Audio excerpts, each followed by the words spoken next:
Ya, bismillahirrahmanirrahim. Assalamualaikum warahmatullahi wabarakatuh.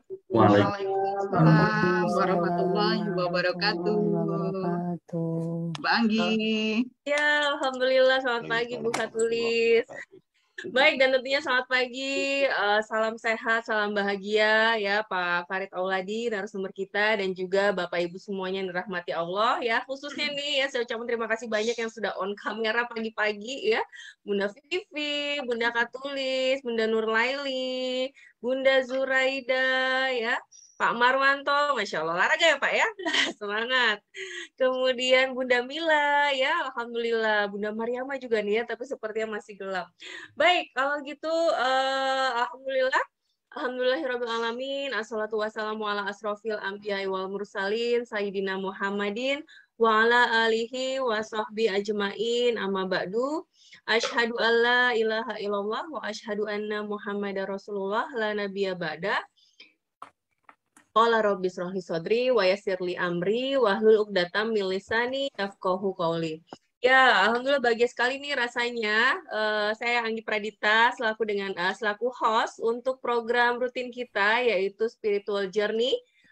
Setiap Sabtu pagi ya, Saturday Morning Talks yang alhamdulillah kita seminggu sekali diistiqomahkan untuk bisa menjemput ilmu Allah untuk bisa masuk ya ke dalam goa keajaiban kalau menurut Ustadz Nasrullah ya.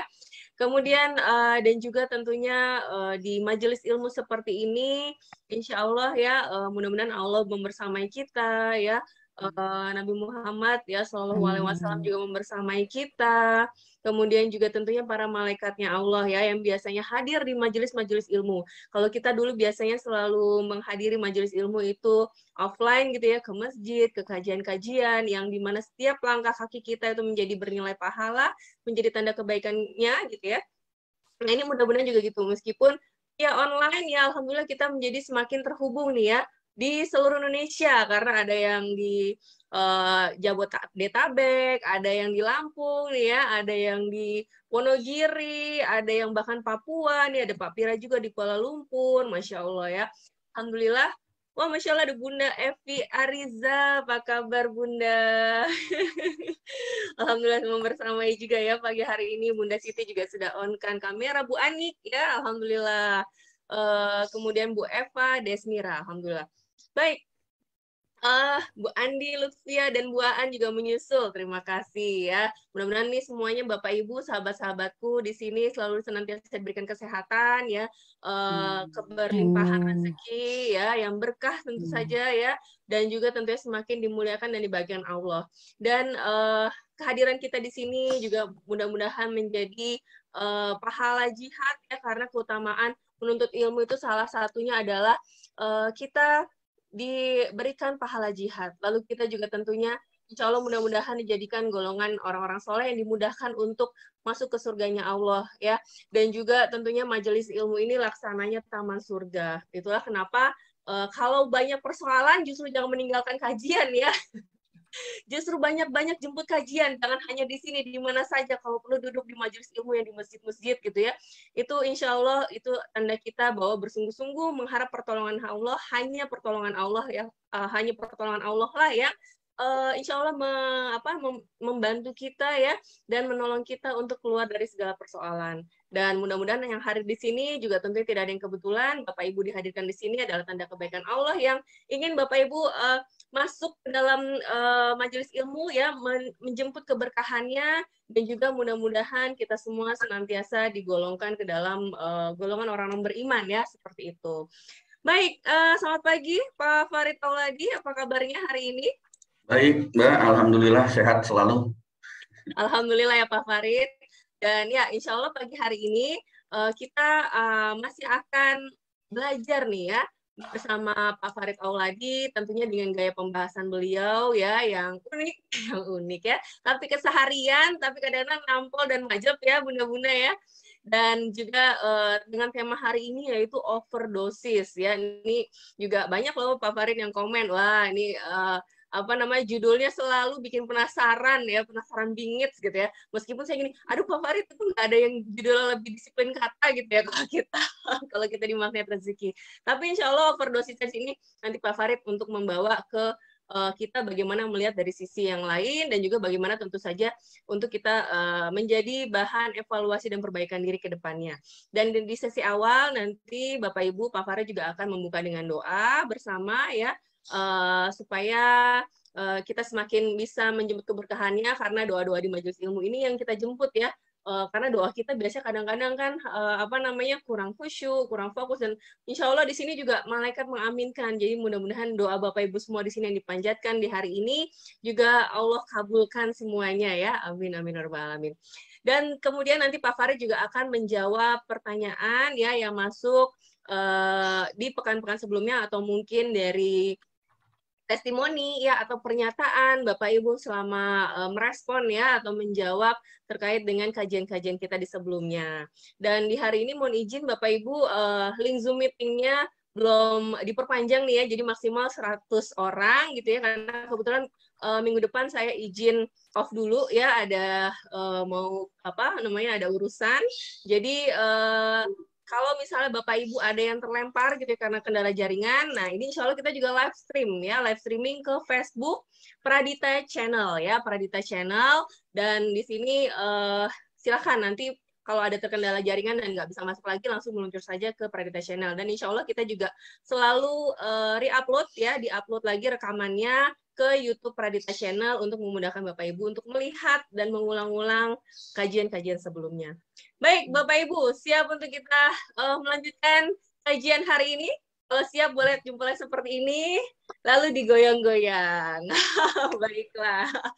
Oke, kalau gitu saya persilakan kepada Pak Farid untuk memulai kajian kita pada pagi hari ini. Silakan Pak Farid. Baik, terima kasih Mbak Anggi, Bapak Ibu, teman-teman hadirin kakak adik rahimakumullah. Assalamualaikum warahmatullahi wabarakatuh. Waalaikumsalam warahmatullahi wabarakatuh. Alhamdulillah rabbil alamin wa bihi nasta'in ala umurid dunya waddin. Assalatu wassalamu ala asrafil anbiya'i wal mursalin sayyidina Muhammadin wa ala alihi wa sahbihi ajma'in, amma ba'du. Allahumma sholli ala Muhammad wa ala ali Muhammad. Qala rabbi shrah li sadri wa yassir li amri wa hlul 'uqdatam min lisani yafqahu qawli. Qala Allah Ta'ala fil Qur'anil Karim, a'udzu billahi minasyaitonir rajim, ya ayyuhalladzina amanu ittaqullaha haqqa tuqatih wa la tamutunna illa wa antum muslimun. Bapak Ibu hadirin, teman-teman, rekan-rekan kakak adik rahimakumullah, marilah kita panjatkan puji dan syukur kehadirat Allah Subhanahu wa taala yang telah memberikan begitu banyak kebahagiaan, kenikmatan, kenyamanan, begitu banyak rezeki yang berlimpah ruah kepada kita. Namun kadang kita tidak pernah menyadari bahwa sebetulnya hidup kita itu sudah sempurna, hidup kita itu sudah paripurna, hidup kita itu sudah betul-betul memiliki segalanya. Salawat dan salam senantiasa kita sanjungkan kepada junjungan kita Rasulullah Muhammad SAW yang telah memberikan jalan yang sangat baik, jalan yang sangat lurus, jalan yang sangat bersih, jalan yang betul-betul membawa kita menuju kehadirat Allah Subhanahu wa taala. Selawat serta salam ini juga. Ya. Oh baik, maaf. Tadi saya pikir terdobel suaranya ternyata dari saya. Maaf Pak Farid. Silakan. Ya, selawat serta salam juga senantiasa kita tunjukkan kepada keluarga beliau, para sahabatnya, dan tentunya kita sebagai umatnya di akhir zaman. Bapak Ibu hadirin, teman-teman, rekan-rekan kakak adik rahimakumullah. Seperti biasa, marilah kita buka acara kita pagi hari ini dengan pembacaan doa. Kita berharap, memohon, meminta kepada Allah, semoga apa yang kita lakukan ini memberikan manfaat dan tentunya yang paling penting mendapatkan ridho dari Allah Subhanahu wa taala. Mari kita buka dengan pembacaan Al-Fatihah. Al-Fatihah. A'udzubillahi minasyaitonirrajim. Bismillahirrahmanirrahim. Alhamdulillahirabbil alamin arrahmanirrahim maliki yaumiddin.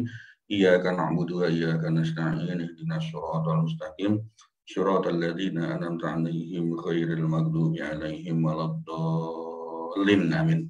Ya Allah, kepada semua orang yang hadir dalam kajian pagi hari ini beserta keluarga besarnya, limpahkanlah nikmat sehat kepada mereka ya Allah. Luaskanlah rezeki mereka ya Allah. Sempurnakan kebaikan mereka ya Allah. Berkahi usia mereka ya Allah dan mudahkan segala urusan. Bahagiakan dan muliakanlah hidupnya ya Allah. Ya Allah ya Rabb, berikanlah manfaat atas apa yang Engkau ajarkan kepada kami. Ajarilah kami hal-hal yang bermanfaat bagi kami dan tambahilah kami ilmu-ilmu-Mu ya Allah. Berikanlah kami kemudahan dalam belajar, berikanlah kami kemudahan dalam menerima ilmu dan kebaikan-Mu ya Allah, sehingga kami semakin dekat dengan rahmat dan ridho-Mu. Bapak Ibu hadirin, teman-teman, rekan-rekan kakak adik rahimakumullah, barangkali di antara kita pada saat ini juga ada yang sedang diberikan kenikmatan, diberikan rezeki dalam bentuk tidak sehat, dalam bentuk tidak nyaman, dalam bentuk tidak bahagia. Mari kita berdoa kepada Allah, kita memohon kepada Allah, semoga Allah mengembalikan kondisi kita kepada kondisi yang terbaik. Ya Allah, ya Tuhanku, Engkaulah Tuhan manusia, hilangkanlah penyakit mereka ya Allah. Berikanlah kesembuhan karena Engkau adalah Maha Penyembuh. Tiada yang dapat menyembuhkan penyakit kecuali Engkau dengan kesembuhan yang tidak meninggalkan penyakit lain. Ya Allah, jadikanlah kesabaran serta sholat sebagai obat untuk penyembuhannya. Al-Fatihah. A'udzubillahi minasyaitonirrajim. Bismillahirrahmanirrahim. Alhamdulillahirabbil alamin. Arrahmanirrahim. Maliki yaumiddin. Iyyaka na'budu wa iyyaka nasta'in. Ihdinas shiratal mustaqim. Shiratal ladzina an'amta 'alaihim ghairil maghdubi 'alaihim waladdallin. Amin. Bapak, Ibu, dan teman-teman sekalian, tadi juga ada salah satu jamaah kita yang minta doa dari kita semua karena anak beliau ya sedang mengikuti tes hari ini. Kita doakan semoga Allah memberikan kelancaran, semoga Allah memberikan kemudahan, semoga Allah memberikan yang terbaik untuk putra atau putri beliau dan sekaligus juga untuk putra-putri teman-teman yang lain yang barangkali saat ini proses berjuang untuk mendapatkan pendidikan yang jauh lebih baik. Mari kita doakan. Amin. Bacakan Al-Fatihah. Al-Fatihah. A'udzubillahi minasyaitonirrajim. Bismillahirrahmanirrahim. Alamin. Ar-Rahmanir-Rahim. Maliki yaumiddin. Iyyaka na'budu wa iyyaka nasta'in. Ihdinas shiratal mustaqim. Shiratal ladzina an'amta 'alaihim ghairil maghdubi 'alaihim waladdallin. Amin. Ya. Semoga dimudahkan, semoga mendapatkan hasil yang terbaik apapun itu hasilnya. Baik Bapak Ibu, teman-teman hadirin kakak adik rahimakumullah, seperti biasa kita akan bahas beberapa pertanyaan dan testimoni yang masuk per 14 Mei ya di pengajian kita minggu lalu dan tentunya sebelumnya. Ini ada dari Ibu Surya, ini adalah testimoni ya. Assalamualaikum Mbak Anggi, saya Ibu Surya yang sedang menyimak di kelas ini. Keponakan saya sedang kuliah spesialis di Malang. Ya, bela-belain mudik dengan tiket 9,7 juta karena ingin ketemu dengan ibunya, yaitu kakak saya, dan anaknya yang usia 5 tahun yang diasuh sama ibunya. Juga ingin melihat makam neneknya, mama saya yang wafat tepat tanggal 1 Ramadan kemarin. Tiket baliknya kemarin hampir 6 juta juga. Subhanallah ya. Jadi ini adalah testimoni beliau bercerita bahwa memang di mudik kemarin itu luar biasa ya. Masya Allah, perjuangannya dari berbagai macam, dari berbagai hal, termasuk juga harga tiket yang luar biasa ya, yang sangat luar biasa, jauh melebihi harga tiket mungkin ya dari Jakarta ke London, dari Jakarta ke New York barangkali gitu ya. Yang kedua dari Pak Fendi Lestarianto, ironis memang kadang-kadang masyarakat kita termasuk diri saya pribadi, astagfirullah, mudah tertipu dengan asik dan gemerlapnya prosesi mudik, bahkan sampai mengabaikan hak-hak Gusti Allah yang justru terabaikan oleh kita. Subhanallah. Alhamdulillah. Inilah kondisinya, inilah faktanya, inilah kenyataannya, dan mari kita sama-sama belajar, mari kita sama-sama berkontemplasi, mari kita sama-sama melakukan review terhadap apa yang kita lakukan selama ini sebagai orang beriman. Kita harus membandingkan diri kita dari waktu ke waktu. Bukan membandingkan diri kita dengan orang lain, tetapi bandingkan diri kita dari waktu ke waktu. Andai di masa lalu kita masih ada kegiatan, aktivitas, perilaku, sikap, cara bertutur kata yang masih belum baik, yang masih belum sempurna, ayo perbaiki secara perlahan-lahan. Bagaimana cara memperbaikinya? Yuk kumpul dengan orang-orang baik, kumpul dengan orang-orang soleh, kumpul dengan orang-orang solehah, kumpul dengan orang-orang yang memiliki positive thinking, positive feeling, ya, positive motivation, positif dalam segala hal, sehingga apa, kita pun pada akhirnya akan terbawa menjadi orang yang positif. Kenapa demikian? Karena waktu berlalu begitu cepat, itu kan. Semalam saya membaca salah satu artikel, ya, saya juga belajar bagaimana tentang relativitas waktu, ya, bahwa waktu kita yang ada di dunia dengan waktu yang nanti akan kita hadapi di akhirat, yaumil akhir kelak, itu sangat berbeda. Dikatakan bahwa satu hari di akhirat nanti itu adalah 1000 tahun yang ada di dunia ini. Sehingga kalau usia kita sampai 70 tahun hidup di dunia, sebetulnya kita hidup ini hanya sekitar 1,7 jam saja kalau kita bandingkan dengan kehidupan di akhirat nanti. Masya Allah, andai, misalkan jikalau yang kita bawa untuk kehidupan nanti itu adalah sesuatu yang baik, tentu akan memberikan kenikmatan yang luar biasa. Namun seandainya jikalau barangkali kalau kita membawa sesuatu yang tidak baik, membawa sesuatu yang justru akan membuat kita menjadi tidak nyaman, tidak bahagia di kehidupan kelak, nah tentu itu adalah satu resiko yang mesti kita tanggung. Ayo, oleh karena itu setiap detik, setiap waktu, setiap saat, mari kita perbaiki diri kita masing-masing.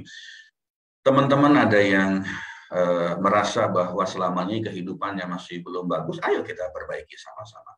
Teman-teman ada yang merasa bahwa saya masih bergelimang dosa, ayo kita bertobat, ayo kita memperbaiki diri. Salah satunya adalah yuk datang setiap Sabtu pagi ini, dan bukan cuma di sini, banyak sekali sekarang sarana untuk kita belajar, sarana memperbaiki diri dan sebagainya, ya. Bukan hanya kajian Sabtu pagi saja. Yang berikutnya ini ada dari NN. Saya juga punya pengalaman berada dalam kondisi lalu lintas yang tidak bergerak. Yang menjadi persoalan dan sekaligus doa saya pada saat itu adalah bagaimana jika saya ingin buang air kecil, ya, ingin pipis, dan harus sholat tepat di awal waktu. Ini adalah sesuatu yang menjadi pertanyaan saya, menjadi persoalan saya, dan sekaligus doa saya bagi beliau yang bertanya ini. Doa saya kepada Allah pada saat itu hanya fokus untuk dua hal itu. Ya Allah, saya ingin ketika saya harus buang air kecil, harus pipis, maka saya bisa menemukan tempat yang terbaik, dan ketika harus sholat tepat waktu, saya juga bisa mendapatkan tempat yang terbaik. Sementara untuk kondisi lalu lintasnya, saya benar-benar pasrah kepada Allah. Dan ternyata Pak, Allah itu maha mengabulkan doa kita jika kita betul-betul pasrah dan ridho dengan segala ketentuan. Persis saat ingin pipis, saat itu juga menemukan toilet umum. Persis waktunya sholat, azan berkumandang, saat itu juga saya bisa berhenti, bisa bertemu dengan masjid dan musola. Akhirnya saya bisa menyimpulkan, ketika saya berada dalam kondisi lalu lintas yang tidak bergerak, bahasa umumnya itu macet total gitu kan, saya bisa menyimpulkan apa yang ingin Allah berikan pada saat itu kepada saya. Satu, perbanyak berzikir. Ya mau nggak ada kegiatan lain, akhirnya saya berzikir. Berzikir apa saja saya baca, bahkan bisa nyetel murotal di dalam kendaraan gitu kan. Barangkali Allah ingin memberikan kesempatan kepada kita untuk memperbanyak berzikir. Kenapa? Karena kalau perjalanannya lancar, kita pasti nggak sempat gitu kan. Yang kita setel apa kalau lancar? Musik, mungkin ya. Ada acara-acara lainnya, mungkin kita ngobrol. Nah, dengan cara padat begitu, penuh begitu, tidak bergerak, maka kita memperbanyak zikir. Barangkali bisa jadi selama ini saya juga zikirnya sekelebatan saja, artinya sesempatnya saja. Yang berikutnya, Allah ingin memberikan pahala yang banyak kepada saya pada saat saya berada pada kondisi lalu lintas yang tidak bergerak.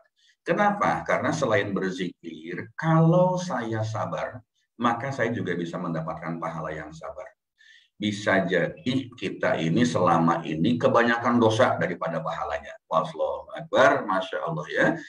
Kemudian yang ketiga, mengajarkan kepada kita kalau berdoa itu fokus kepada apa yang kita inginkan, bukan ngambang.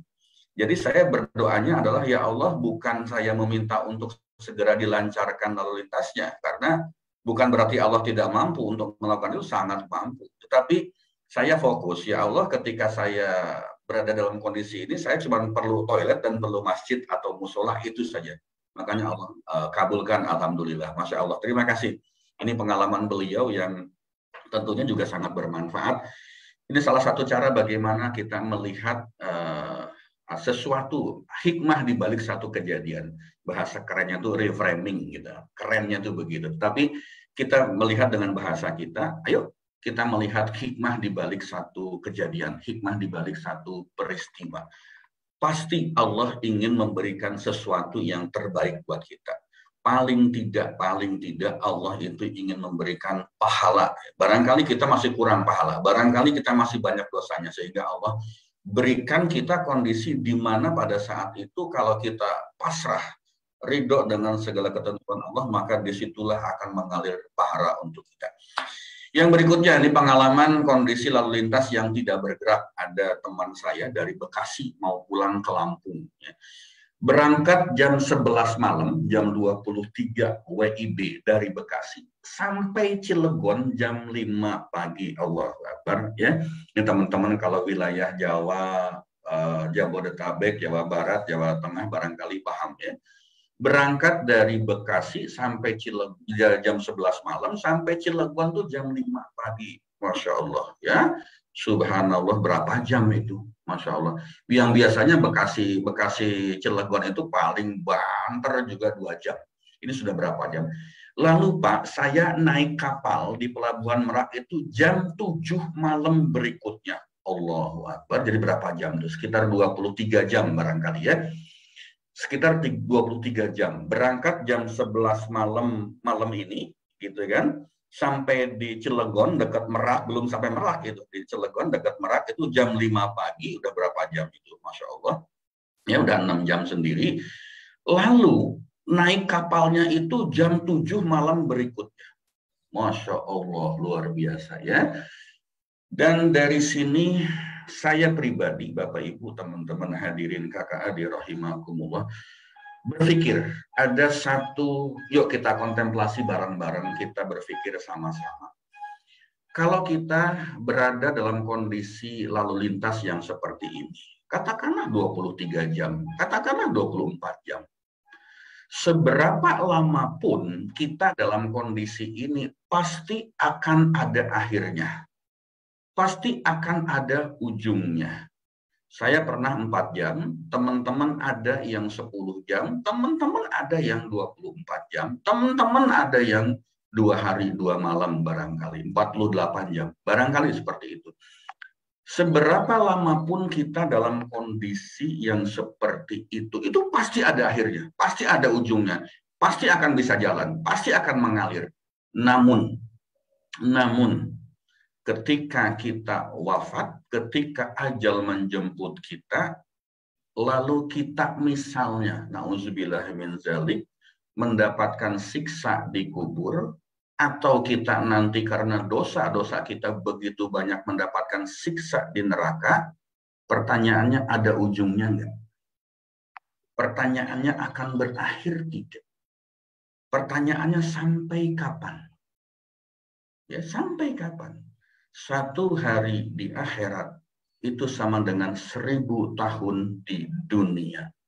Lalu kalau kita disiksa di dalam kubur, berapa lama sampai hari kebangkitan? Berapa lama sampai hari kiamat itu tiba? Lalu kalau setelah hisab nanti, perhitungan nanti, di yaumil hisab nanti, ternyata kita lebih banyak dosanya, lalu kita masuk ke neraka, berapa lama? Apakah akan ada akhirnya? Bapak Ibu, teman-teman hadirin kakak adik rahimakumullah, Berapa lama pun kita terjebak dalam kemacetan lalu lintas pada saat mudik, pasti akan berakhir. Pasti ada ujungnya. Namun ketika kita misalnya disiksa di dalam kubur, berapa lama? Apakah akan ada akhirnya? Apakah akan ada ujungnya? Na'udzubillahi min dzalik. Bapak Ibu, teman-teman hadirin kakak adik rahimakumullah, itu yang mesti kita pertimbangkan. Yuk sama-sama kita berpikir. Yuk hidup kita tidak akan lama. Yuk hidup kita itu hitungan waktu akhirat cuma 1,7 jam saja. Tidak lama, 60-70 tahun. Berapa banyak yang akan kita bawa? Bekal apa yang akan kita bawa ke akhirat nanti? Bekal apa yang akan kita bawa untuk menghadap Allah Subhanahu wa Ta'ala? Padahal kita sedang menuju alam yang abadi. Kita sedang menuju alam keabadian. Dunia ini betul-betul sangat relatif. Dunia ini betul-betul sifatnya sangat sementara. Diberikan contoh. Allah memberikan contoh kepada kita. Kita dalam kondisi lalu lintas terjebak. Kita dalam kondisi tertentu sedang tidak bahagia. Mesti ada ujungnya. Pasti ada akhirnya. Tetapi ingat, siksa kubur, siksa neraka barangkali tidak akan pernah berujung. Dan mari kita lihat, surga pun juga tidak akan berujung. Yuk kita mau pilih yang mana? Neraka atau surga? Baik, Mbak Anggi, sementara itu dulu saya minta izin seperti biasa untuk break ya. Silakan. Baik ya, terima kasih Pak Farid atas tadi ya jawaban dan juga insight ya dari testimoni teman-teman ya. Ini juga yang biasanya seringkali nih kita bahkan kalau training gitu ya diwanti-wanti Pak Farid pokoknya sebelum azan harus break dulu meskipun untuk beberapa kadang-kadang beberapa hal ya kalau kita para trainer atau host gitu itu challenging banget tapi ya mudah-mudahan ini juga menjadi terus perbaikan ya agar bisa dimaksimalkan kita selalu sholat di awal waktu karena ya itu tadi kita nggak pernah tahu kapan ternyata tiba-tiba kita dipanggil oleh Allah ya makanya kalau dalam perjalanan juga ya itu biasanya kadang-kadang akhirnya jadinya apa ya jadi setelah sholat aja gitu ya berangkatnya lebih aman lebih nyaman gitu ya dan juga kita jadinya juga lebih tenang ya karena berangkat sudah sudah melakukan ibadah terlebih dahulu ya khususnya yang wajib ini dan ya sholat ini juga menjadi sangat penting Bapak Ibu karena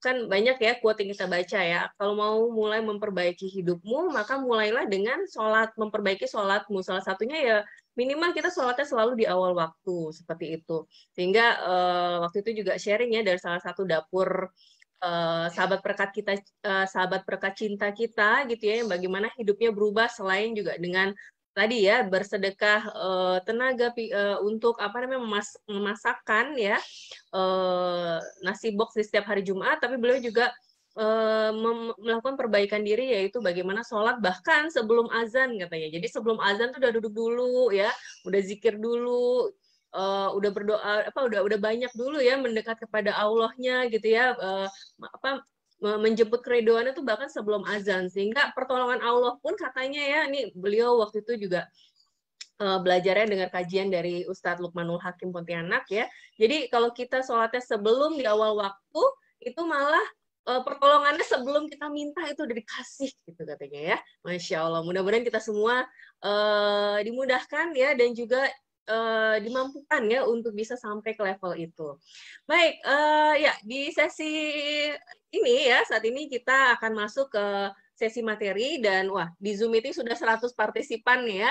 Jadi mohon izin Bapak Ibu untuk saat ini mungkin ada yang di Facebook kalau mau join ke Zoom, mohon izin karena belum diperpanjang, jadi maksimal memang baru hanya 100 partisipan, insya Allah 2 minggu depan, karena minggu depan insya Allah saya izin kita off dulu ya, insya Allah akan traveling ya, jadi mudah-mudahan di 2 minggu depan akan kami perpanjang sehingga akan lebih banyak lagi bisa hadir di Zoom meeting. Bagi yang di Zoom meeting dan nanti terkendala sinyal jaringan terlempar, bisa langsung meluncur ya live streaming di Facebook Pradita Channel.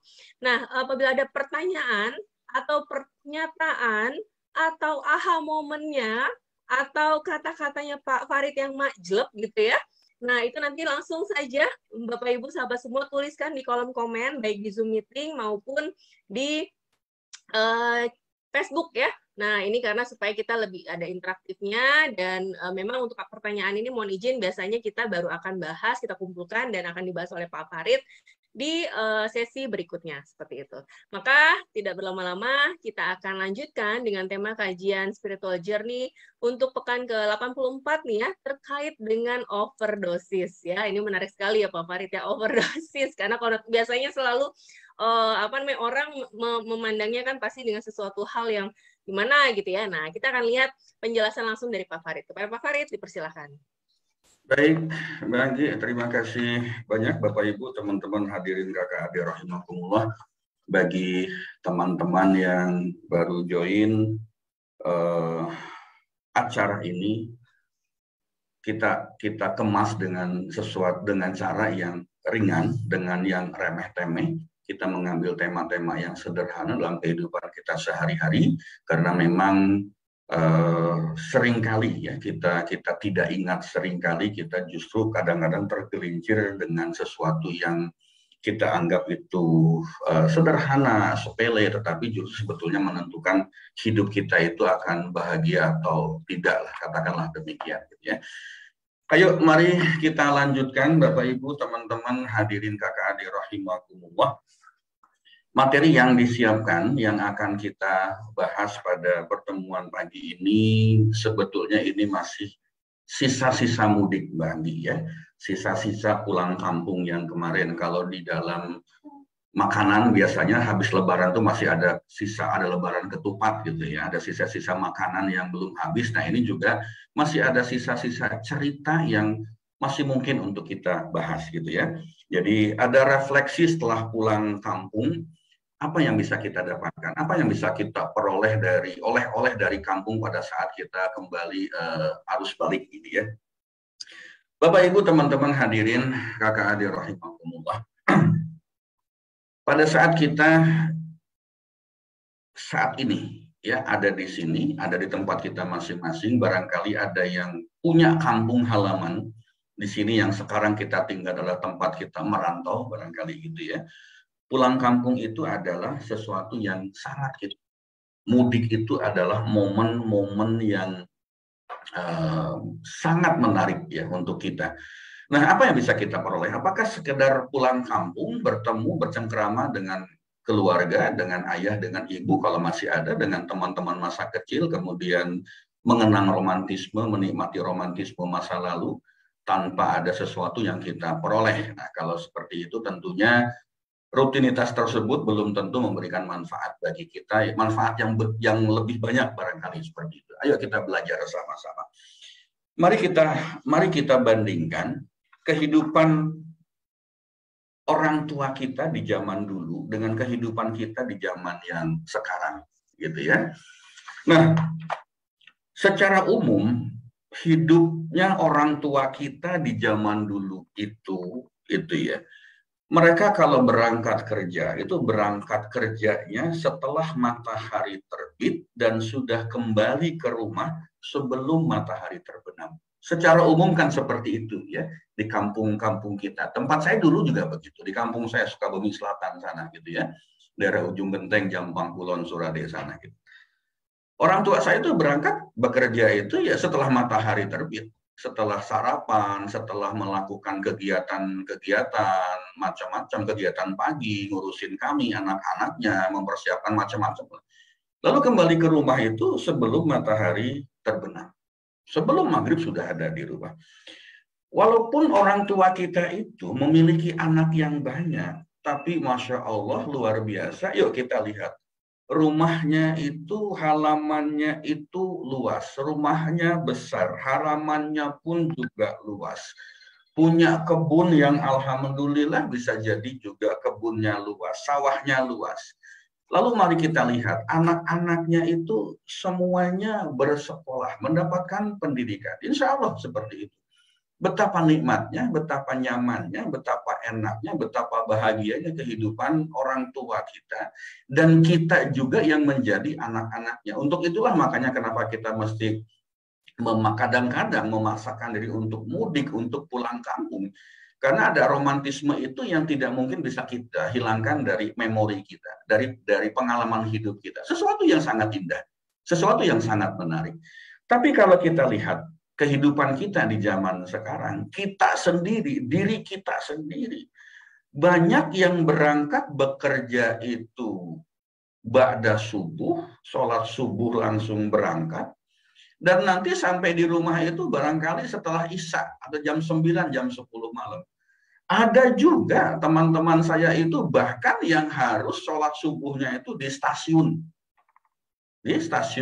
KRL, komuter lain gitu. Karena apa? Karena kalau tidak berangkat sebelum subuh, itu sampai kantornya itu bisa jadi nanti jam 8, jam 9, dan itu sudah tidak tepat waktu lagi. Ada yang seperti itu. Itulah kehidupan kita. Berangkat kerja subuh, ba'da subuh langsung berangkat kerja, bahkan ada yang sholat subuhnya di stasiun kereta, itu nyata real, teman saya seperti itu. Dan sampai rumah itu nanti, ba'da Isya, padahal pulang dari kantor itu pas jam 5, teng go gitu, teng bunyi bel, kalau zaman dulu pakai bel gitu ya, teng bunyi bel kantor, jam kerja selesai, dia langsung go, cabut, pulang. Itu sampai rumahnya bisa jadi jam berapa? Jam Isya barangkali, atau lewat dari Isya gitu. Tetapi kita bekerja seperti itu, tapi apa? Rumah kita, tanah kita itu yang kita miliki itu enggak luas seluas apa yang dimiliki oleh orang tua kita. Padahal orang tua kita dulu kerjanya, berangkatnya setelah matahari terbit, pulang sebelum matahari terbenam. Kita berangkat kerja sebelum matahari terbit, ya pulang kerja sampai di rumah itu setelah matahari terbenam. Tapi kita bandingkan, rumah kita bahkan tidak akan sebesar dari rumah orang tua kita yang di kampung. Lalu tanah kita barangkali tidak akan seluas tanah yang dimiliki oleh orang tua kita di kampung pada saat itu. Orang tua kita punya rumah itu nggak pernah ada yang namanya disebut dengan KPR, tidak mengenal kredit, tidak mengenal leasing, tidak mengenal cicilan. Beliau membangun ya bangun saja gitu. Kita 15 tahun, 20 tahun bayar cicilan nggak lunas-lunas. Itu pun juga barangkali rumahnya tidak besar-besar amat. Itulah kondisi yang real yang kita alami yang ada sekarang ini.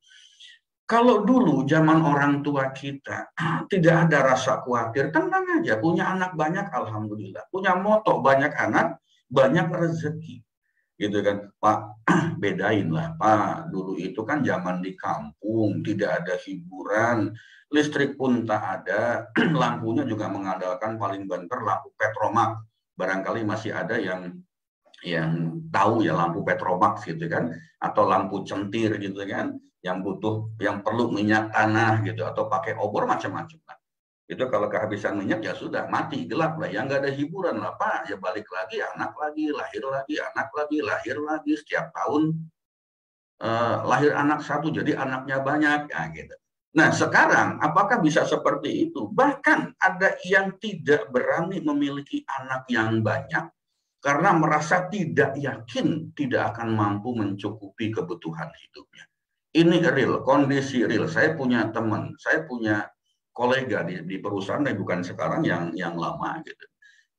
Tahun itu beliau lulusan dari Harvard Amerika, Harvard University. Tahun itu ketika gaji saya itu masih 900.000, gaji dia sudah 5 juta, tapi nggak nikah-nikah. Saya tanya, kenapa nggak nikah? Kenapa lu kagak kawin-kawin, kagak nikah-nikah?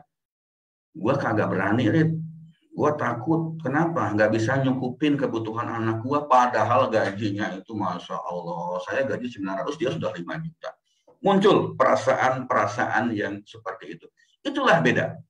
Itulah perbedaan antara zaman dulu dengan zaman yang sekarang. Lalu berikutnya, ayo kita bandingkan teknologi zaman dulu dengan teknologi zaman now, gitu ya. Orang tua kita dulu hidup tanpa banyak alat bantu yang canggih, tanpa banyak alat-alat teknologi yang bisa memudahkan hidup kita. Tapi mari kita lihat, hidupnya itu tenang, hidupnya itu santai dalam menjalani kesehariannya. Tenang banget, bisa sering kumpul dengan keluarga, kumpul-kumpul, ngobrol-ngobrol, sore-sore ngeteh, ngopi, pisang goreng, ubi goreng, singkong goreng, misalnya seperti itu ya. bisa sering silaturahmi dengan tetangga, bisa harmonis keluarganya. Padahal zaman dulu itu teknologinya kita bisa pahami. Tidak secanggih yang sekarang, tidak sekomplikated yang sekarang. Sementara kita, Bapak Ibu, teman-teman hadirin, kakak adik rahimahullah, saat ini di rumah kita dilengkapi dengan mesin cuci, kompor gas, kompor listrik, kita punya handphone, kita punya kendaraan, TV kita udah TV digital. Kalau nggak bisa pakai digital, beli alatnya lagi supaya jadi digital, kan begitu. Kita punya email, kita punya Facebook, punya Twitter, punya IG, punya iPad, punya ruangan ber-AC, macam-macam kendaraan di rumah juga bukan cuma satu. Seharusnya hidup kita itu jauh lebih tenang dibandingkan dengan orang tua kita dulu. Kenapa? Karena dengan begitu banyaknya alat bantu, alat teknologi yang begitu canggih, mestinya memudahkan, sangat memudahkan hidup kita. Mestinya begitu. Mestinya kita itu lebih tenang hidupnya. Kenapa? Karena pekerjaan-pekerjaan yang dulu dikerjakan oleh kita bisa dikerjakan oleh mesin. Mesin cuci, masak nasi tidak perlu pakai disebut ngaronin, tidak perlu mesti niup apinya, nyalain tungkunya, pakai kayu, nggak mesti nyari kayu dan sebagainya. Harusnya kita lebih bahagia karena punya waktu yang lebih banyak setelah tugas-tugas rumah tangga itu dikerjakan oleh teknologi. Tetapi apa yang terjadi Bapak Ibu, teman-teman hadirin, kakak adik rahimahkumullah. Tetapi yang terjadi justru kebalikannya. Hati kita itu merasa tidak cukup. Hati kita merasa tidak tenang. Kita merasa tidak bahagia. Pikiran kita tidak mudah fokus untuk menikmati apa yang kita miliki.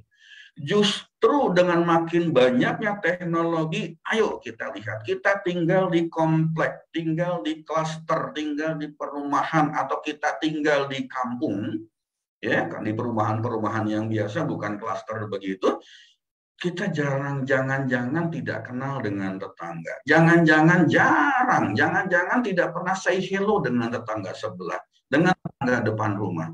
Jangan-jangan seperti itu.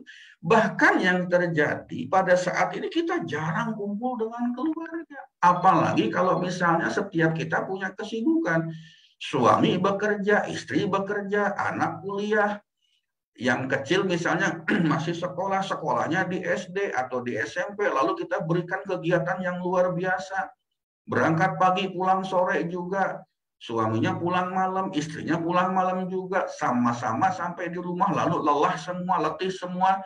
Tiba-tiba apa yang dirasakan? Ya sudah, makan, say hello, sebentar langsung main HP lagi, tidur. Jarang berkumpul dengan keluarga. Silaturahmi dengan keluarga besar pun setahun sekali. Makanya kenapa mudik itu makin ramai. Kenapa mudik makin digemari? Kenapa? Karena kita sekarang ini tidak punya waktu, kehabisan waktu. Tidak punya tidak punya kelonggaran waktu, tidak punya luxury time. Untuk apa? Untuk sesuatu yang dulu itu sangat luar biasa, sangat bisa dinikmati oleh orang tua kita, oleh orang-orang tua, pendahulu-pendahulu kita.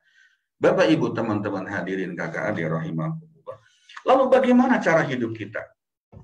Hidup kita itu sekarang ini banyak yang serba terburu-buru. Serba terburu-buru. Karena kita terburu-buru untuk apa? Untuk bisa mendapatkan apa yang kita inginkan. Berangkat kerja buru-buru. Makanya padat banget lalu lintas itu, macet bahasa umumnya. Kenapa? Semua orang tuh bahruah, pingin cepat. Pulang kerja juga terburu-buru. Kenapa demikian harus terburu-buru? Karena apa? Karena ingin cepat sampai di rumah.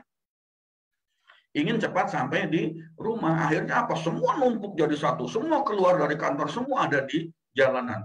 Makan siang terburu-buru. Di lampu merah kita terburu-buru. Berdoa pun terburu-buru. Sholat pun terburu-buru. Kenapa? Aduh, ada meeting. Aduh, saya harus segera menyelesaikan laporan. Aduh, mau ketemu dengan klien. Aduh, saya belum selesai. Harus makan juga. Mesti meneruskan pekerjaan. Ada klien macam-macam. Terburu-buru. Doa terburu-buru. Sholat terburu-buru. Cuman satu yang kita tidak pernah terburu-buru. Apa itu? Kita tidak ingin mati terburu-buru. Cuman itu. Dalam kehidupan kita sekarang ini, ayo kita lihat, yuk kita refleksi diri, yuk kita coba melakukan kontemplasi. Semua kita kerjakan secara terburu-buru. Cuman satu, mati saja yang kita tidak mau terburu. Bapak Ibu, teman-teman hadirin kakak adik rahimakumullah. Lalu, kalau hidup kita seperti itu, terburu-buru, serba tergesa-gesa, serba nguber waktu, serba nguber macam-macam, pertanyaannya sederhana. Kapan kita menikmati hidup ini? Kapan kita merasa bahagia dalam hidup ini? Terburu-buru ngejar posisi, terburu-buru ngejar jabatan, terburu-buru ngejar omset, terburu-buru ngejar profit, terburu-buru ngejar macam-macam, ngejar kekayaan, terburu-buru ngejar fasilitas, terburu-buru ngejar profit, terburu macam-macam. Lalu kapan kita bisa menikmati hidupnya? Kalau setiap saat, setiap waktu yang kita miliki, kita lakukan dengan cara yang seperti itu. Ya, kapan kita bisa menikmati hidup? Saya pernah beberapa kali bercerita dalam acara-acara seperti ini. Suatu saat saya pernah diskusi dengan salah seorang pastor, ketemu di jalan, diskusi dengan beliau mengatakan kesimpulannya seperti ini. Mas, kalau kamu pada masa produktif usia 30, 40, 50. Kerja kamu itu kerja keras banting tulang, pagi jadi malam, malam jadi pagi, siang jadi malam, malam jadi siang, pagi jadi sore, sore jadi pagi. Kepala jadi kaki, kaki jadi kepala, babak belur, dia bilang mengatakan seperti itu. Keluar keringat dingin, keringat panas, keluarga terabaikan, anak istri terabaikan. Kebahagiaan terabaikan. Untuk apa? Untuk mengejar posisi, mengejar jabatan, mengejar karir, mengejar harta, mengejar materi. Lalu ketika kamu sudah mendapatkan itu semua, ketika kamu mencari itu, kamu abaikan kebahagiaan dirimu, kamu abaikan keluargamu, kamu abaikan kenikmatanmu, kamu abaikan kesenanganmu. Supaya kamu dapat posisi, target yang ingin kamu dapatkan. Lalu ketika kamu sudah mendapatkan itu, sedikit demi sedikit uang yang kamu miliki itu kamu habiskan untuk berobat. Sedikit demi sedikit uang yang kamu dapatkan itu kamu pergunakan untuk membayar kamu di rumah sakit. Pertanyaan saya, kapan kamu menikmati hidup?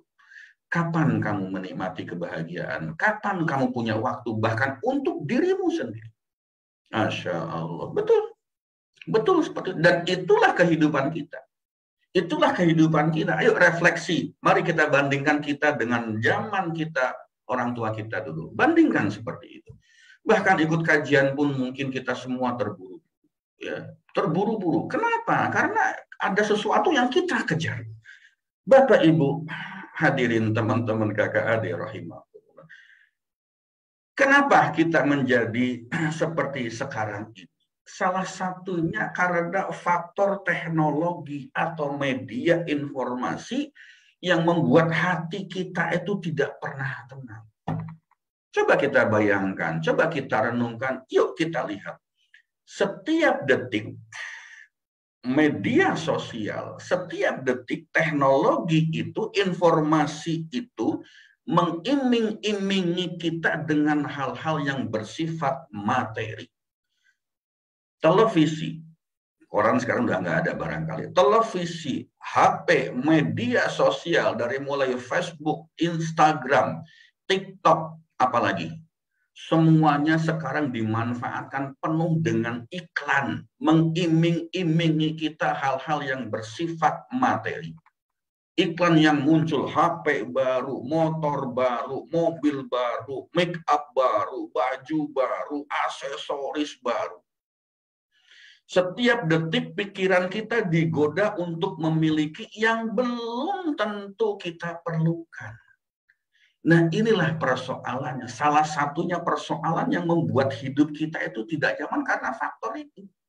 Ya. Coba buka, pegang HP, buka Facebook, buka Instagram, buka TikTok, buka macam-macam. Yang muncul banyak iklan. Bapak, Ibu, teman-teman hadirin kakak adik rahimahullah, saya sering melihat satu rumah makan, satu resto, satu tempat makan, itu antriannya sampai begitu panjangnya. Saya tanya anak saya, kenapa kok sampai begitu panjangnya antri? Itu gara-gara TikTok ya.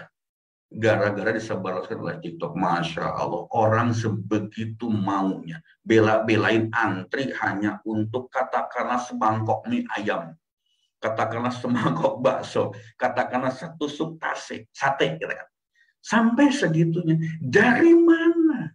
Dari mana? Dari media informasi, dari media sosial. Bapak, Ibu, teman-teman hadirin kakak adik rahimakumullah. Itulah yang terjadi setiap detik, setiap kali kita membuka handphone, setiap kali kita membuka iPad atau tablet apapun itu, yang muncul kan seperti itu. Setiap detik pikir kita digoda, ayo beli ini, beli itu. Beli makanan yang banyak tapi nggak dimakan. Beli barang, beli ini, beli itu nggak dipakai. Ujungnya jadi rongsokan, ujungnya jadi mubazir.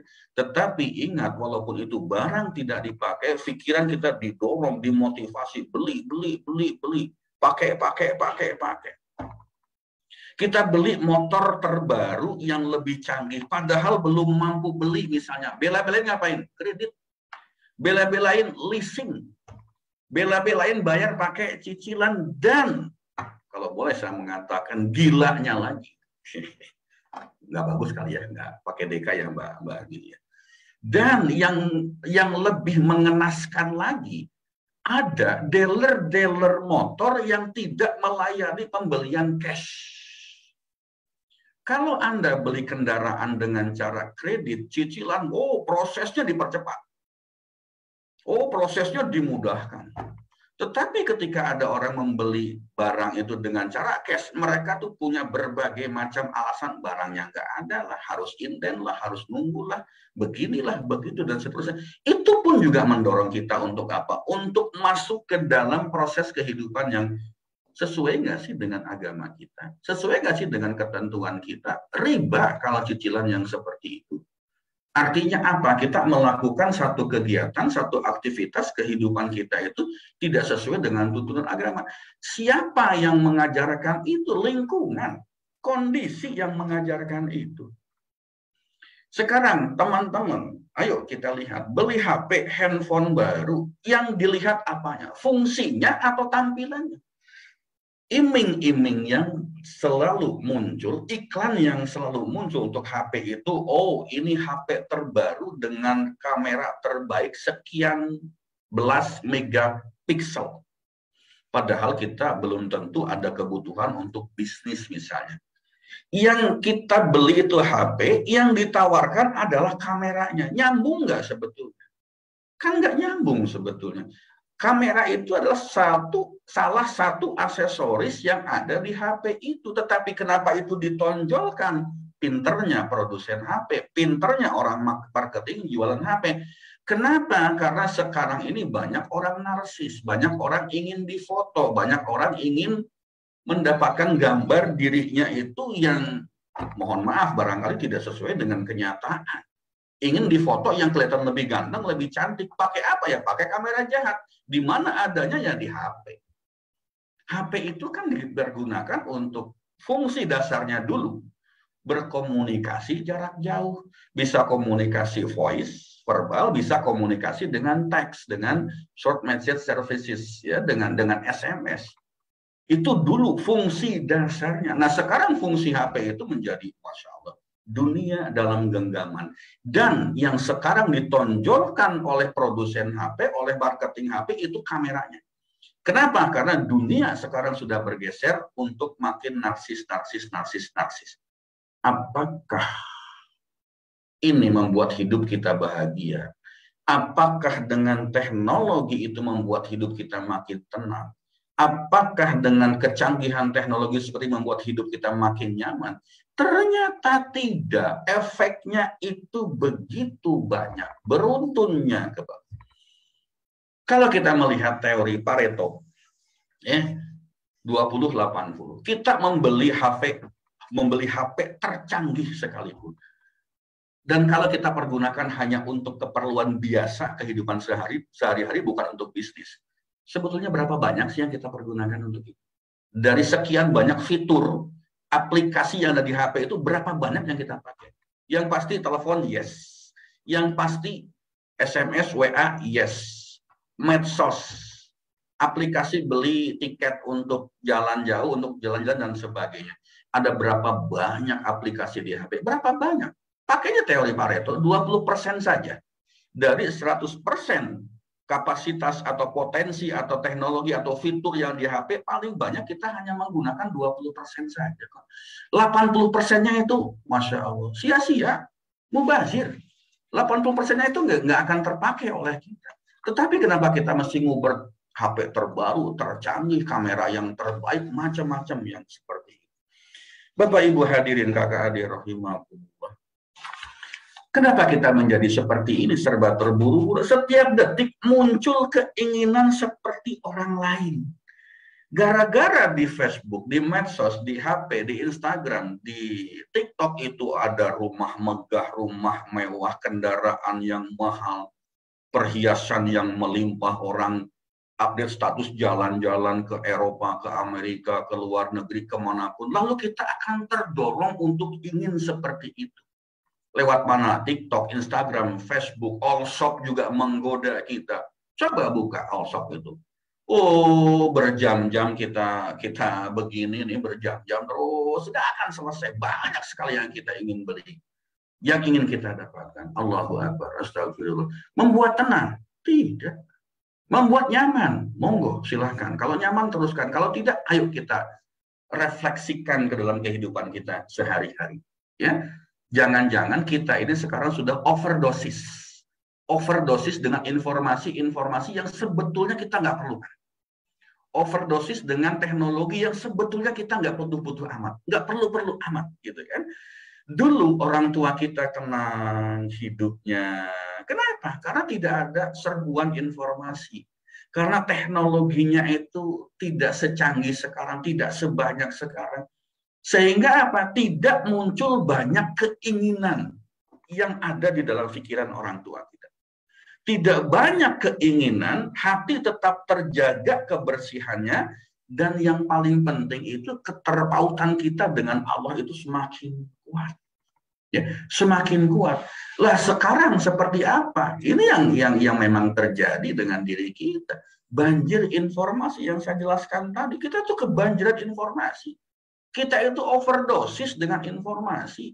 Kita itu overdosis barangkali dengan teknologi. Tetapi kita tidak bisa menghindari itu, tidak bisa mencegah itu, tidak bisa menghentikan itu. Informasi, teknologi ngalir terus seperti banjir, nggak mungkin kita tahan, nggak mungkin. Nggak mungkin kita bendung juga jebol bendungannya. Gitu kan. Banjir informasi. Yang kedua, yang paling harus kita lakukan, yang paling bisa kita lakukan, kenapa? Karena dasar keimanan kita itu ya tidak kuat. Dasar keimanan kita itu tidak kuat. Kenapa? Gampang tergoda. Gampang terpengaruh. Buka HP, buka TikTok, buka IG, buka Facebook, muncul, buka Allshop, muncul barang-barang yang barangkali kita nggak perlu amat. Saya pun kadang-kadang sampai geleng-geleng kepala. Ya, anak saya masih ABG gitu, pingin ganti casing handphone. Harganya murah, 9.000 rupiah. 10.000 rupiah lah katakanlah, 9.000 sekian. Ketika datang itu diantar oleh ekspedisi, saya cek, saya lihat dari mana nih, Masya Allah, dari Cina, Bapak Ibu, teman-teman hadirin kakak adik rahimahullah. Kebayang nggak harga 9.000 barang itu datangnya dari Cina, langsung dikirim dari Cina, bukan dari Glodok, bukan dari Mangga 2, bukan dari Tanah Abang, bukan dari Jakarta lah, bukan dari situ, dari Cina. Kebayang nggak? Beli casing 1 biji harganya 10.000 dikirim langsung dari Cina. Betapa kita itu luar biasanya kemudahan yang diberikan. Ya, kemudahan yang diberikan. Kemarin anak saya juga beli, kebetulan dia kos ya, mahasiswa kos di Bogor sana. Beli centong sayur, sendok sayur gitu ya. Belinya di mana? Di Allshop ya. Berapa harganya? Cuma 12.000. Allah. Beli centong aja yang dulu kita mesti ke pasar gitu kan, naik angkot, ini tunggu di rumah. Begitu mudahnya kita mendapatkan sesuatu yang kita inginkan. Kebayang tidak betapa mudahnya juga kita kalau ingin berbuat bermaksiat. Betapa mudahnya juga kalau kita ingin berbuat dosa. Dengan mudahnya kita bisa membeli barang-barang yang mungkin haram dijual di pasar, haram dijual di tempat-tempat umum. Betapa mudahnya yang seperti itu. Andai kita tidak memiliki keimanan yang kuat, andai kita tidak memiliki dasar keimanan yang kuat, Allahu Akbar, hancurlah hidup kita, habislah hidup kita. Gara-gara apa? Gara-gara kita ini sudah overdosis. Overdosis apa? Overdosis teknologi, overdosis informasi. Bapak Ibu, hadirin teman-teman kakak adik rahimahullah. Apa yang membuat hidup kita sekarang tidak nyaman, tidak bahagia, tidak nikmat di tengah serbuan, di tengah overdosis dari teknologi informasi apapun itu? Karena kita lebih banyak keinginan daripada keperluannya. Kita lebih banyak keinginan daripada kebutuhannya. Bukankah seperti itu yang terjadi? Kita tidak perlu pakai HP yang canggih-canggih amat yang harganya 20-an juta. Wong kita pakai paling banter juga cuma untuk medsos, untuk telepon, untuk SMS, untuk WA. Paling beli tiket, ya misalnya sebut nama lah katakanlah, paling Traveloka misalnya seperti itu. Paling untuk itu aja. Kenapa mesti beli yang 20 jutaan lebih? Padahal yang 1,5 juta juga ada, di bawah 1 juta pun juga ada. Yang second pun juga banyak. Keperluan kita tidak sebanyak itu, tidak secanggih itu, tapi keinginan kita itu jauh melebihi keperluan. Jauh melebihi ekspektasi kita. Kenapa kita ingin hidup yang seperti itu? Kenapa kita banyak keinginan? Karena kita takut tidak dianggap sebagai orang sukses. Itu penyakit yang muncul dalam kehidupan kita. Kita takut dianggap bukan orang sukses, apalagi kalau mesti mudik, mesti pulang kampung. Akhirnya apa? Kita memaksakan diri sendiri untuk membeli sesuatu, padahal belum perlu dan belum mampu untuk memiliki itu. Ujungnya apa? Ngutang. Ujungnya apa? Pinjol, pinjaman online. Ujungnya apa? Gesek kartu kredit. Ujungnya apa? Kita beli dengan cicilan. Allahu Akbar. Sampai segitunya. Kenapa? Terlalu banyak keinginan, padahal keperluannya itu enggak banyak. Yang kedua, beli HP yang mahal-mahal itu karena apa? Karena kita takut tidak dibilang ganteng, takut tidak dibilang cantik. Kita ingin kelihatan ganteng, ingin kelihatan cantik. Mejeng di medsos 10 kali per hari update status di medsos. Beli HP yang kameranya kamera jahat. Beli kamera jahat. Ya. Itulah yang terjadi dengan kehidupan kita. Lalu ada satu seloroh ini, selorohnya ini benar-benar bikin saya tertawa. Ada satu pantun. Dari mana datangnya suka? Dari Facebook turun ke WA. Dari mana? Ya, ada lagi. Sebentar ya. Kenapa saya kehilangan jejak ini? Kepotong dikit bagi ya Bapak ya. Dari mana datangnya suka, datangnya cinta? Dari Facebook turun ke WA. Dari mana datangnya kecewa? Dari kopdar yang ternyata nggak seindah fotonya. Oh, gara-gara medsos, gitu ya. Sekali-kali ngikutin Mbak Anggi selalu pakai pantun nih kalau Mbak Anggi. Dari mana datangnya cinta? Dari FB turun ke WA. Dari mana datangnya kecewa? Dari kopdar yang ternyata nggak seindah fotonya. Banyak kehidupan kita yang benar-benar berantakan, benar-benar bumbar gara-gara yang seperti ini.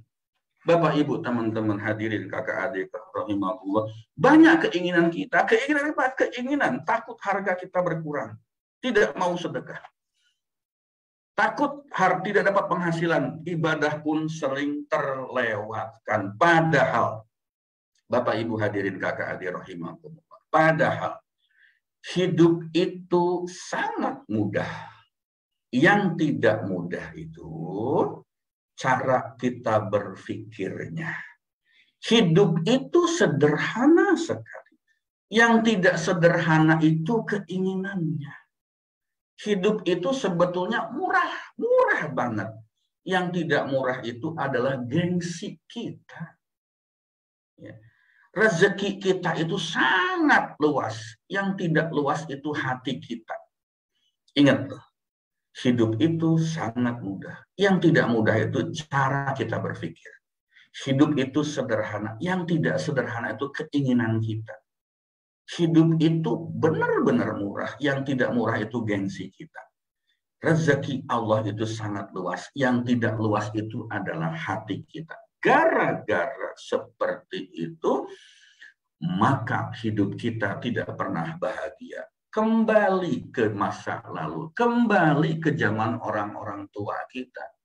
Bagaimana cara mereka hidup, bagaimana cara mereka berpikir, bagaimana cara mereka mencari rezeki, bagaimana cara mereka mencari nafkah, bagaimana cara mereka menikmati hidup. Luar biasa. Itulah barangkali yang sekarang tidak kita miliki. Itulah barangkali yang sekarang hilang dari kehidupan kita. Semua serba terburu-buru, tergesa-gesa. Semua ingin dapat ini, dapat itu. Akhirnya apa? Akhiratmu terbengkalai. Akhirnya apa? Allah jadi nomor sekian. Akhirnya apa? Ibadah kita itu tidak pernah khusyuk. Semua serba terburu-buru. Ujungnya apa? Pak, kenapa saya mendapatkan ujian yang seperti ini? Pak, kenapa kok saya mendapatkan ketidaksuksesan yang seperti ini? Pak, kenapa saya kok hidupnya seperti tidak pernah bahagia, tidak pernah nyaman? Ada aja persoalan, Pak. Ada aja musibah, ada aja macam-macam. Yuk, balik lagi. Yuk, tanya lagi. Apa yang terjadi? Apa yang kita lakukan? Apa yang terjadi dalam kehidupan kita? Apa yang kita jalani dalam kehidupan kita sehari-hari? Mari kita belajar memperbaiki diri. Satu, saring serbuan informasi yang masuk ke dalam diri kita, ke dalam pikiran kita. Caranya gimana? Batasi medsos, batasi nonton TV, batasi kita pegang HP. Berani nggak? Berani nggak seperti itu? Kecuali kalau memang kita punya kegiatan bisnis, kita gunakan HP itu untuk bisnis kita. Ya, untuk pekerjaan kita, monggo. Tapi itu juga batasi. Ketika muncul keinginan kita untuk browsing-browsing, lihat also, belanja, stop. Ya, stop, saring informasi itu. Nonton TV itu nonton yang seperlunya saja. Ya, buka HP itu buka yang seperlunya saja. Coba sekarang, mulai hari ini, sekali sehari, 1 jam tanpa HP. Di siang hari. Coba ya. Bukan saat kalau lagi kerja di kantor, lagi kerja di perusahaan atau yang punya perusahaan, yang memang pasti bisa melupakan pada saat waktu luang, saat istirahat, saat makan siang misalnya, atau saat selesai sholat misalnya, 1 jam aja tanpa buka HP. Kita coba, kita mulai. Ya. Khususkan pada saat kita sedang santai tanpa pekerjaan. Coba lihat sekarang, orang makan di resto aja 1 meja, ada 4 kursi, 5 kursi, 1 keluarga misalnya, itu tuh masing-masing pegang HP, itu tuh masing-masing berselancar di HP-nya sendiri-sendiri, padahal 1 keluarga, padahal satu grup teman barangkali gitu. Yuk makan siang bareng-bareng di mana, di resto ini misalnya gitu. Itu sambil nunggu makanan, itu sambil buka HP. Bahkan ada orang sambil makan itu begini nih. Ada yang seperti itu gitu. Lalu bagaimana hidup kita akan merasa nyaman, bahagia, dan tenang? Seandainya itu adalah salah satu yang membuat hidup kita nggak bahagia. Nah ini dia. Bu Mariamah buka HP selain untuk kerja dipakai untuk ikut kajian-kajian biar tidak ada rasa bersalah. Boleh Bu kalau buat kajian Bu ya. Tapi selesai kajian itu jangan langsung bablas browsing nyari kerudung yang terbaik, nyari baju kurung yang terbaik Bu. Gitu ya. Stop ketika kita sedang santai. Tingkatkan hari kedua 2 jam. Saat santai loh, tingkatkan hari ketiga 3 jam dan seterusnya. Coba lakukan seperti itu. Wah Pak, nggak mungkin. Saya nggak punya hiburan. Hiburan saya cuma itu satu-satunya. Ya sudah, mau bahagia apa enggak? Ya sudah, mau kita tenang atau tidak hidupnya. Kita coba seperti itu. Ya, kita coba kembali kepada diri kita masing-masing. Lalu yang kedua, jaga kebersihan hati kita. Dengan cara apa? Tingkatkan kualitas dan kuantitas ibadah ritual kita. Bapak, Ibu, teman-teman hadirin, kakak, adik, rahimakumullah, ini gue banget. Wah, Pak Haris, mohon maaf Pak Haris Rahman. Apa yang disampaikan semuanya benar. Maaf. Tidak ingin menyinggung Bapak. Cuma ngajak refleksi diri. Ini pun kadang terjadi dengan saya. Jaga kebersihan hati pada saat kita beribadah. Lihat, saya sebagai laki-laki pria Jumatan, sholat Jumat, itu kadang-kadang ketika khotib sedang berkhutbah pun masih ada yang buka HP. Silent tapi gitu. Masih ada yang buka HP. Masih ada yang browsing-browsing juga, masih ada yang chatting-chatting juga. Itu tuh mau Jumatan, brother. Saatnya kita menghadap Allah, brother. Saatnya kita itu benar-benar ingin menautkan hati kita kepada Allah. Zikir, zikir, zikir. Ada juga yang buka HP ngaji, ada. Banyak. Tapi kadang saya tengok sebelah itu masih browsing-browsing, masih chatting-chatting. Tengok di depan, oh masih ngaji, alhamdulillah. Gitu. Alhamdulillah. Yang seperti itu. Nah, ini mari kita jaga kebersihan hati kita. Lalu yang ketiga, apa yang mesti kita lakukan? Kuatkan keterpautan kita kepada Allah. Dawamkan, demi Allah aku ridho, demi Allah aku rela, demi Allah aku ikhlas dengan segala qada dan qadarmu. Ya Allah, dan aku ingin meminta perlindungan kepadamu dari kehidupan dunia yang barangkali akan membawa hamba ke arah yang tidak baik. Yuk kita belajar baik-baik, yuk kita belajar bersama-sama, ya, belajar memperbaiki diri. Salah satunya, yuk setiap Sabtu kita belajar bareng. Saya pun manusia biasa. Apa yang saya ceritakan tadi juga sebagian adalah perilaku saya.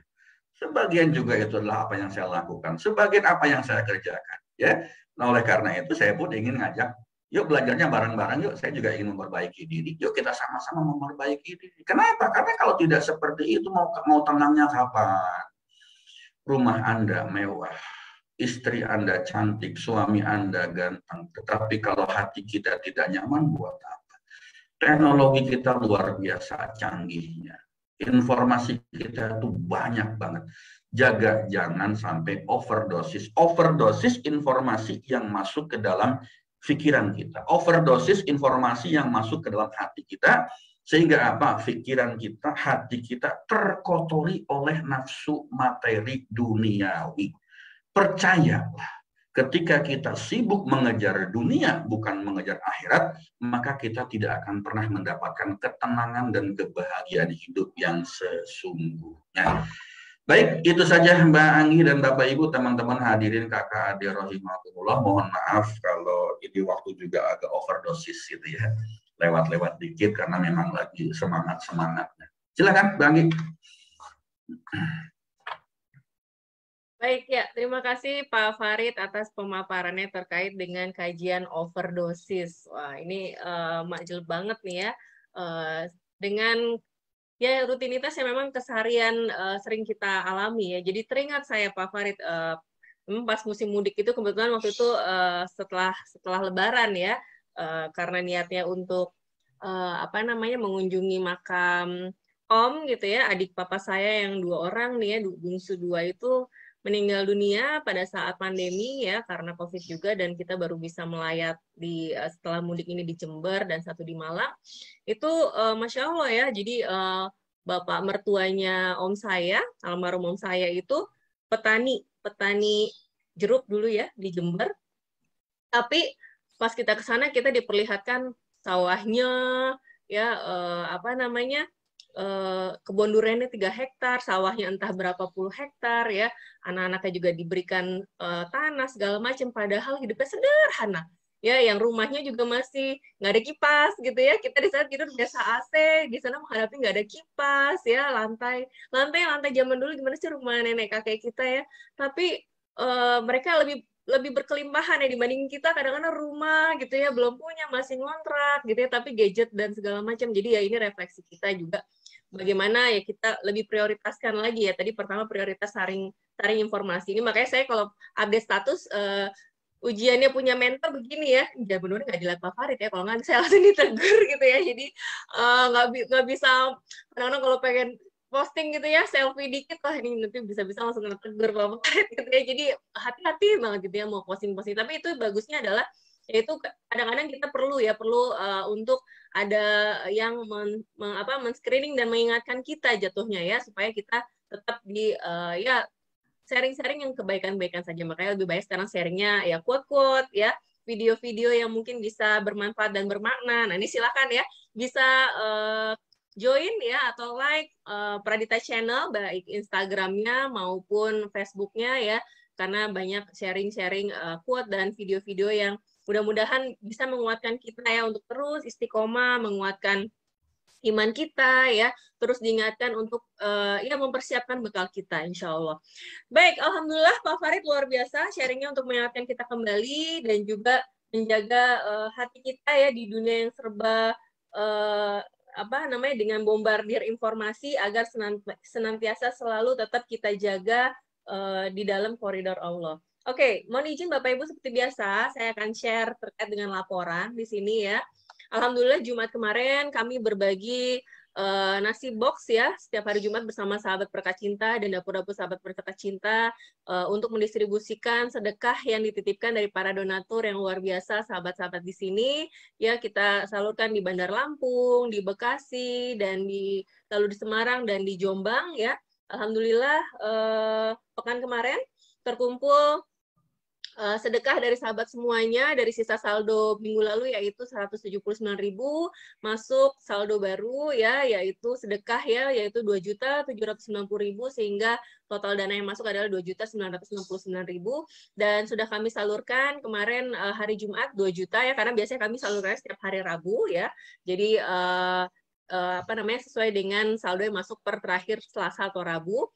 Dan ya terima kasih sekali lagi sahabat semuanya, Bapak Ibu yang dirahmati Allah, para donatur mulia yang terus ya mendukung dan mensupport program Sahabat Berkat Cinta. Di sini kita juga tidak hanya untuk berbagi ke masyarakat umum yang membutuhkan, tapi juga kita mendukung atau mensupport teman-teman sahabat di sini, para bunda-bunda solehah yang perlu dukungan nih ya, dalam hal membangun bisnisnya, dalam hal untuk membantu ekonominya juga. Jadi insya Allah semakin berdobel ya amal jariah yang kita dapatkan bersama.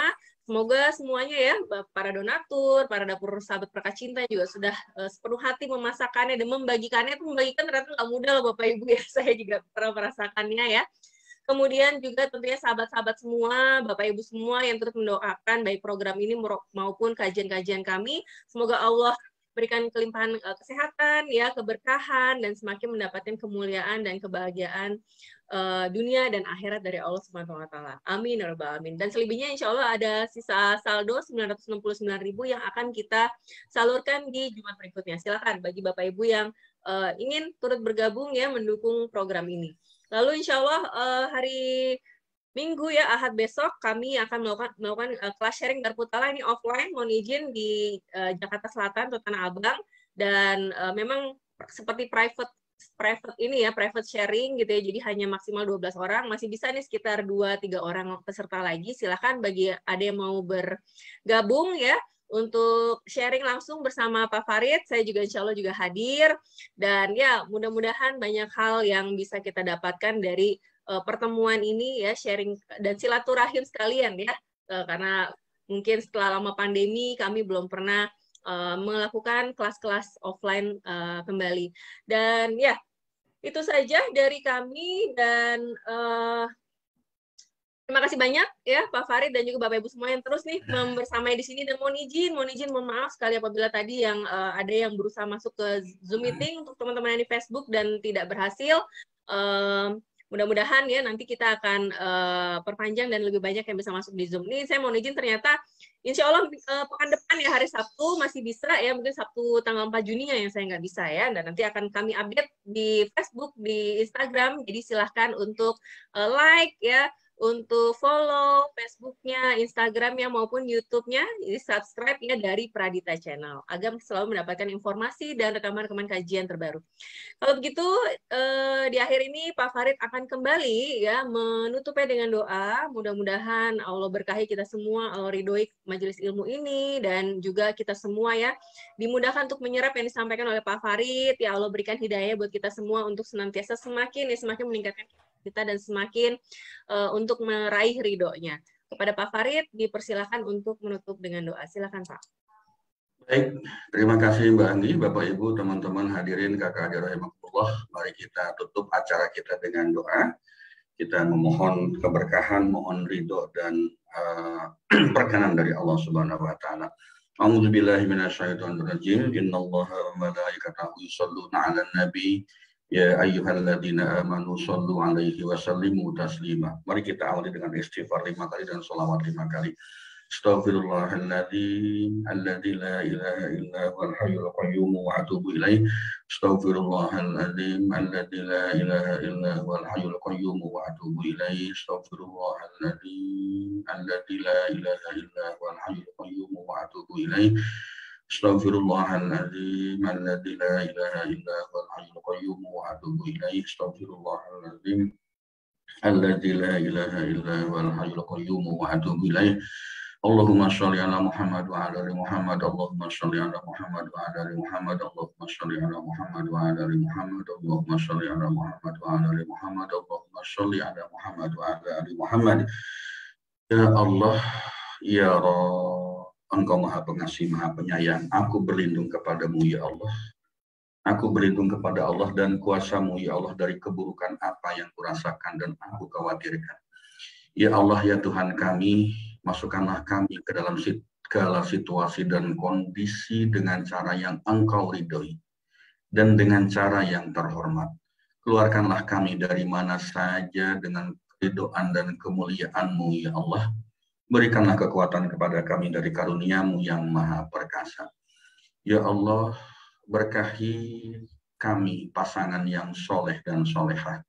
Jadikan mereka orang-orang yang selalu taat kepadamu, ya Allah. Jadikanlah mereka perhiasan bagi kami yang mampu membuat kehidupan ini sakinah, mawaddah, warahmah.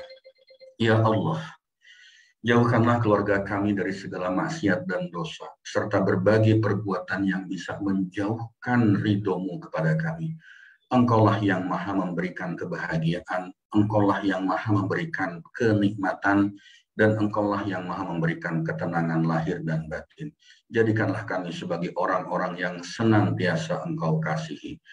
Ya Allah, yang maha kaya, maha terpuji, maha pencipta, maha kuasa mengembalikan, maha penyayang dan maha kasih. Cukupkanlah kami dengan harta halal-Mu, bukan dengan harta yang haram. Isilah hari-hari kami dengan taat kepadamu, ya Allah, bukan mendurhakai-Mu. Cukupkanlah diri kami dengan karunia-Mu, bukan dengan selain-Mu. Ya Allah, wahai Zat yang maha hidup, wahai Zat yang terus-menerus mengurus makhluknya dengan rahmat-Mu, aku meminta pertolongan. Perbaikilah seluruh urusanku dan janganlah Engkau serahkan kepada kami kesulitan meski hanya sekejap mata. Ya Allah, sesungguhnya aku bermohon kepada Engkau dan aku menghadap kepada Engkau dengan Muhammad Nabi Rahmah. Wahai Rasulullah Muhammad Sallallahu Alaihi Wasallam, sesungguhnya aku menghadap Tuhanku bersamamu dalam memohonkan hajatku ini agar dikabulkan. Ya Allah, perkenankanlah dia Muhammad Sallallahu Alaihi Wasallam memberikan syafaatnya kepada kami. Ya Allah, ampunilah dosa kami, terimalah tobat kami, sesungguhnya Engkau maha penerima tobat dan maha pengampun. Rabbana atina fid dunya hasanah wa fil akhirati hasanah wa qina adzabannar wa sallallahu ala sayyidina Muhammadin wa ala alihi wa sahbihi ajmain. Subhana rabbika rabbil izzati amma yasifun wa salamun alal mursalin walhamdulillahi rabbil alamin. Al-Fatihah. A'udzu billahi minasyaitonir rajim. Bismillahirrahmanirrahim. Alhamdulillahi rabbil alamin arrahmanir rahim maliki yaumiddin. Iyyaka na'budu wa iyyaka nasta'in. Ihdinas shiratal mustaqim shiratal ladzina an'amta 'alaihim ghairil maghdubi 'alaihim waladdallin. Amin. Baik Bapak Ibu, teman-teman hadirin kakak adik rahimakumullah, mohon maaf jika ada hal yang tidak berkenan. Itu semata-mata karena memang saya sebagai makhluk Allah yang juga dhaif, yang juga lemah. Terima kasih atas segala perhatian. Billahi taufiq wal hidayah. Assalamualaikum warahmatullahi wabarakatuh. Gak ada suaranya, Mbak. Waalaikumsalam warahmatullahi wabarakatuh. Alhamdulillah, terima kasih banyak Pak Farid telah sharing ya di dalam majelis ilmu ini dan juga senantiasa mengingatkan kita dengan hal-hal yang sederhana tapi mengena ya, dan ini adalah yang seringkali Pak Farid bilang, jangan sampai kita tersandung dengan kerikil yang kecil ya. Jadi kita mulai dari yang kecil-kecil ini kita perbaiki, kita evaluasi, dan mudah-mudahan Allah mudahkan kita, ya Allah naikkan derajat kita semua, karena Allah akan mengangkat derajat orang-orang yang beriman dan berilmu. Alhamdulillah. Mohon doanya untuk Pak Farid dan juga keluarga, mudah-mudahan senantiasa dirahmati Allah, diridhoi Allah, dan semakin dimudahkan ya untuk menggali ilmu-ilmu Allah dan membagikannya pada kita semua. Dan juga untuk Bapak Ibu semuanya, mudah-mudahan senantiasa dilimpahkan kesehatan, keberkahan, kebahagiaan ya, dunia akhirat. Amin ya rabbal alamin. Baik, yuk sebelum kita akhiri silahkan di-on-kan dulu kamera videonya, kita akan foto bareng. Jangan live dulu, Bu, buka tulis. Kita foto bareng dulu.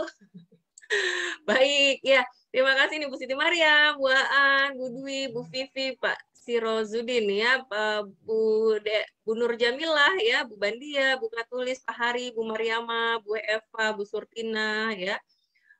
Pak Mas Ian, Bu Eni, Bu Mila, Bu Siti Nurbadriah, wah ini lagi di mana Ibu ya, Bu Andi, Pak Arif, Fadlullah, Pak Ahmad Habibi, alhamdulillah Bu Aisyah, kemudian Bu Winarni ya, dari Wonogiri ya, Bu Nur Laili. Silakan ada lagi yang masih mau bergabung ya sebelum di sini saya foto. Oke, baik. Ya, seperti biasa gayanya Bapak Ibu semuanya kita menyebut ridho Allah, silahkan tangannya diangkat ya. Oke. Ya, 1, 2, 3 ditahan. Oke, sebentar. Oh, ini belum saya.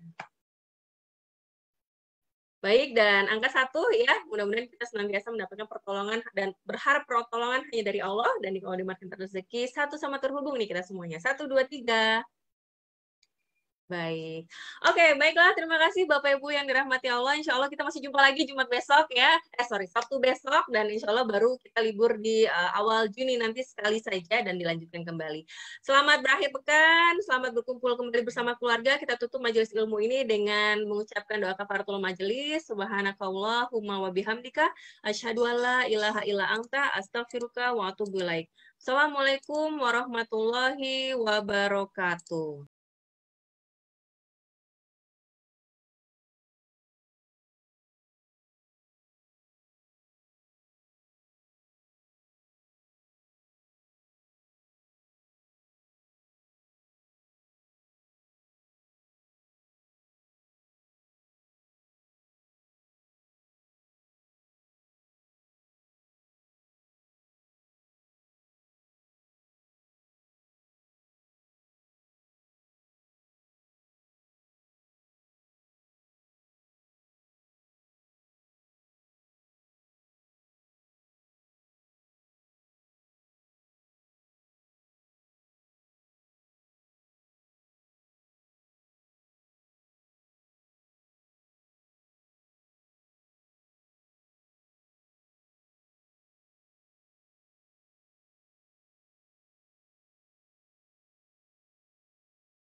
جينا نعيدكم بالعيد بنسألكم ليش ما في عنا الأعياد ولا زيني يا على أرضي محروقة أرضي حرية مسروقة سمانا عم تحلم عم تسأل الأيام وين الشمس الحلوة ورفوف الحمام يا على أرضي محروقة أرضي حرية مسروقة